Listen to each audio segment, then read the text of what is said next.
बेवफा न मुझको कहना, मैं तुझे अब भी प्यार करता हूँ। बेवफा न मुझको कहना, मैं तुझे अब भी प्यार करता हूँ। तू आए या ना आए, तू आए या ना आए, मैं तेरा इंतजार करता हूँ। बेवफा न मुझको कहना, मैं तुझे अब भी प्यार करता हूँ।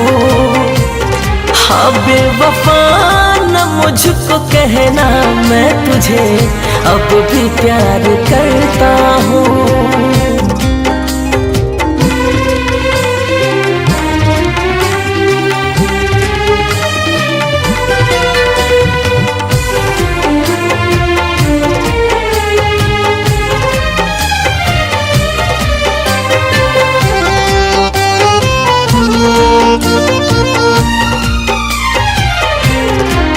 चाहता था कल मैं जितना तुझको जान जाना, वही चाहत है आज मेरी, मुश्किल है तुझे भुलाना। बता तो देते मेरे प्यार को भुला क्यों दिया, अरे बता तो देते मेरे प्यार को भुला क्यों दिया। दर्द गम देकर इस दीवाने को रुला क्यों दिया। चाहता था कल मैं जितना तुझको जान जाना, वही चाहत है आज मेरी, मुश्किल है तुझे भुलाना। शिकवा न करूँगा तुझसे, शिकवा न करूँगा तुझसे, मैं ये करार करता हूँ।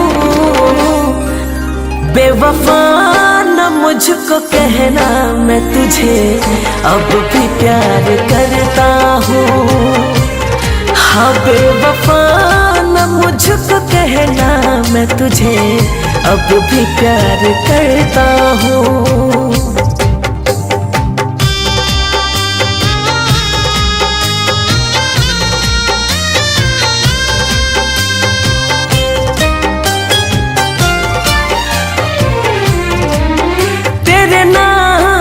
का दीवाना पूछता तेरा पता है, मिलकर बिछड़ गए हम, किससे हुई खता है। उम्मीदे वफा की आस लिए बैठा हूँ, अरे उम्मीदे वफा की आस लिए बैठा हूँ, अभी तलक तेरी तस्वीर दिल के पास लिए बैठा हूँ। तेरे नाम का दीवाना पूछता तेरा पता है, मिलकर बिछड़ गए हम, किससे हुई खता है। तेरी यादों से अपने दिल को, तेरी यादों से अपने दिल को मैं बेकरार करता हूँ। बेवफा न मुझको कहना, मैं तुझे अब भी प्यार करता हूँ।